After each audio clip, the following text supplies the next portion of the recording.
Hey everybody, it's Kneecap here, and in this video I will be going over how blacksmithing works in Shadowlands, and then at the end specifically talking about the blacksmithing method of crafting the legendary based items, if you are looking for information on that. So let's start off with the very basics of blacksmithing. This is going to tie in a little bit to mining, of course, since you use ore to do your blacksmithing. So let's talk about the different kinds of ore. We have lacerite ore. This can be found basically anywhere, and it's just a generic ore of this expansion. We also have ore for each zone. So Bastion has selenium ore, Mount Jackson has oxane ore, Ardenwald has Fandrium ore, it's like a bark ore, Revendreth has Sivir ore. And then the Maw specifically has this lithium ore, and that ore can also drop off of other ore deposits. It's like RNG, but you can find specific deposits of it in the Maw that'll just drop only the Illyrium ore, I believe it's called. So when you're leveling up your blacksmithing, first you're going to start off with this very generic green gear, the ceremonious gear. This is just going to cost the lacerite ore and the luminous flux. The luminous flux is just the flux for this expansion. Nothing too special about it. It's a bit expensive, I guess. And you'll be able to power up through that pretty quickly because lacerite ore is very common to find. You have no trouble getting lacerite ore if you're a miner. You also have lacerite skeleton keys. Those are available. Those are really cheap to make. They only cost 2 lacerite ore for a skeleton key, so you can have plenty of keys for the expansion. As you see here on this ceremonious sabatons here, there's a optional reagent slot. So these are crafter's marks, which are introduced in this expansion. So you'll be able to craft these again just with the basic items, lacerite and luminous flux, and they just allow you to put a certain property on an item when you're crafting it. So that's the only thing that they do, and they're very cheap to make, and that's just what this extra slot is on some of this gear. So you'll be able to make the greens, you'll be able to make the keys, and then you'll have to make some blue items as well, which will get us into a little bit more stuff. So we have the for the first time we're going to be needing to use the lithium ore again, which you can get specifically from the Maw, but it can drop from everything. And then you have to use these shadowgas ingots. So these are the most prolific thing that you're going to have to use, especially if you're just going for the max end of blacksmithing. So to make these ingots, we're going to have to use the ores that I was talking about from each zone. So there's 4 different ores: oxane, cinver, selenium, and fadrium ore. And you're going to have to use these, one of each, and then some luminous flux to create these ingots. And you create 2 at a time, but you're going to have to use a lot of these. So this is the ore that you specifically would want to be farming. If you have a lot of lacerite already, you can probably pass up a lacerite to get a cinver. I mean, obviously, if you want to mine everything, go for that. But this is the stuff that you're going to want to be farming, looking for cheap prices on. These are the 4 main ones. You can also create these ingots, which is useful to know through alchemy with crushed plants and transmuting them. But that is another way to make the shadowgas ingots. So you'll be using these to make your blue gear along with the flux, the lacerite, and the lithium ore. Now there's 3.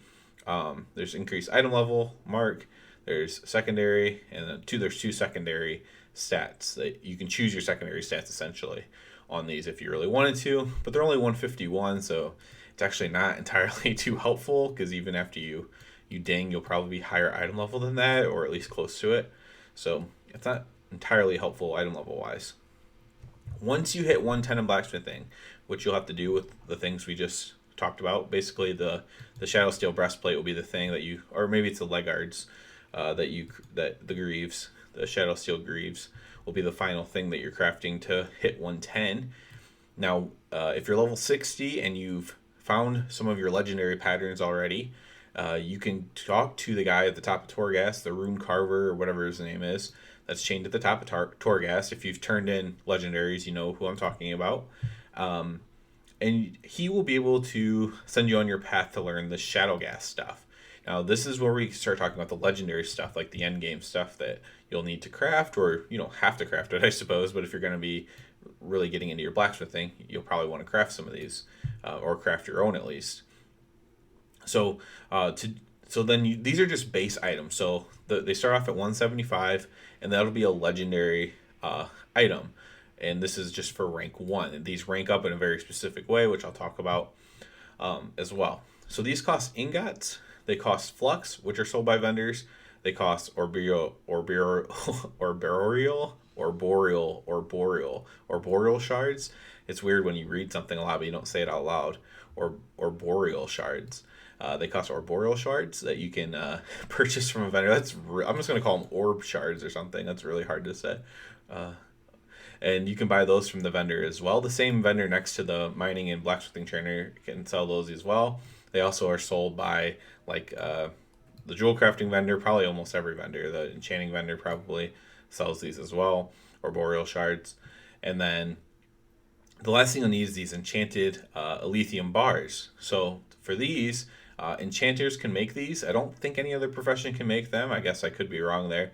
But for my purposes, I have to buy them on the auction house. And so you'll be fusing these 4 things together. So 2 vendor items and 2 crafted items. And you'll be able to make a shadow gas, in this case, arm guards. That's just the one I'm on. Now, it says down here, experience earned 5. What does that mean? So every 1 you craft, you get 5 experience. Now, to get to rank 2, you need 75. So that would mean you need to craft, 13 of them? 50, yeah. 13 of these arm guards to get to rank 2. Now, once you get to rank 2, you can get to rank 3, you can get to rank 4, etc., because it's going to go on throughout the expansion. Currently, I do have one at rank 3, which is the waist guard. And so you can see the cost goes up quite a bit. Now, obviously, it wasn't exactly the same as the arm guard. I think it was maybe 25 base, and it went up to 65 base. I think it was 10 base on the bars and shards, and it went up to 25. So it went up a decent amount, like 2.5 amount for rank 1 to rank 3. But as you can see, it's actually it's not showing, but rank 3 is it's like a 2, I believe it's 230 item level. So it's quite a bit higher item level. I don't know why it's not showing properly on the little tooltip here, but and then you'll see also, so it changes as you go up. So I need 225 experience to get to rank 4 at 15 per. So that's 15 crafts. So after I make 15 of these, I'd be able to get rank 4. Now, these things will always probably sell. However, they aren't super lucrative right now early in the expansion to make profit off of. The very first ones were that people made. That should start changing as of this is actually being recorded the day before the reset. So people are going to get more ash and be able to craft their first legendary. And people are going to start buying these things up at a little bit quicker pace. And these will be things that will be able to be crafted and made throughout the entire expansion for the most part. So, because you're going to be ranking them up more and more. Someone's going to switch classes or switch whatever. Just switch what legendary power is the best. It gets nerfed or buffed or whatever. And they're going to want a rank X of whatever. And so these things will sell. I will compare them probably to the Legion legendaries that you could craft. Those things would sell. They weren't huge money makers. You'd make X profit off each one. But they sold throughout ever since you could craft them. You were able to sell them. And this will be similar to this. So they will be a money maker throughout. Again, it probably won't be like a ridiculous amount unless you're the first person to unlock a new rank. Then, of course, you can make, hand over fist at that point. But, for the general public, for even myself, it's not going to be a ludicrous amount of gold, but it should be a consistent gold maker throughout the expansion, just because they'll always be needed. There'll always be people making alts who started the game late, who came back to the game, switched mains, had a legendary buffed or nerfed, etc., etc. So there'll always be these things being bought throughout the game. And so then you just keep ranking them up as you go. You combine the waist guard with some other items with the rune carver guy, and he will craft your legendaries for you, or help you craft them, I suppose. And that's kind of how they work. And that's specifically how blacksmithing works and how blacksmithing plays a role in that. I wanted to go through this because this is what I've been spending probably the last 3 days or so on, is farming all this stuff up. Not all of it, but farming most of this, so I didn't sink too much gold into the endeavor. And, you know, I got to rank 3, which is what I need for myself personally right now. So I'm at least able to, you know, make the personal one that I'm going to use. And if I farm up some more stuff, then, you know, I can craft some to maybe try to sell as well. So that's it for this video. That's about how blacksmithing works in Shadowlands here. Pretty easy. All the professions are pretty dumbed down. If I had to be honest, I already have max alchemy. I have about max jewel crafting. Pretty high enchanting, obviously mining, herbalism, and stuff like that. So it's pretty dumbed down overall. The big thing is how this specialized armor, this legendary armor stuff works. You know, cloth makes cloth, leather worker makes leather, etc. You know, blacksmithing just happens to make the plate. So that's how that goes. As always, I do ask you to please subscribe to the channel because that helps me out so much. And other than that, everybody, have a good one.